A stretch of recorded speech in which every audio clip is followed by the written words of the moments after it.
आप देख रहे हैं वासुदेव शॉर्ट्स। जी, साबिक वज़ीर आज़म और बानी पीटीआई इमरान खान साहब के वकील सलमान सफदर साहब ने कायम मक़ाम chief justice Islamabad high court Sarfraz Dogar साहब, जिन्हें लाहौर से लाया गया है, उनसे मुलाकात की, कहा कि रिक्वेस्ट की। कुछ दलाइल भी उन्होंने दिए कि इमरान खान की जो 190 मिलियन पाउंड में जो केस है वो अल्तवा का शिकार है।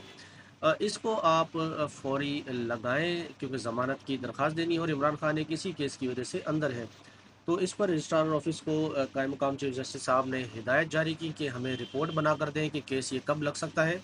तो बिल आखिर इस्लामाबाद हाई कोर्ट के रजिस्ट्रार ने जो है वो एक रिपोर्ट जमा करा दी है, जिसके तहत इमरान खान के जो 190 मिलियन पाउंड में केसेस के हवाले से समात है, वो 2025 यानी पूरा 2025 गुजर जाएगा, नहीं लग सकती, क्योंकि इस्लामाबाद हाई कोर्ट में बहुत सारे केसेस उन्होंने गिनवाए कि वो पेंडिंग है। लेकिन हो सकता है कि बुशरा बीबी का ज़मानत का जो मामला है वो लग जाए, लेकिन इमरान खान का केस अल कादिर ट्रस्ट में 2025 में लगने के कोई भी इम्कानात नहीं।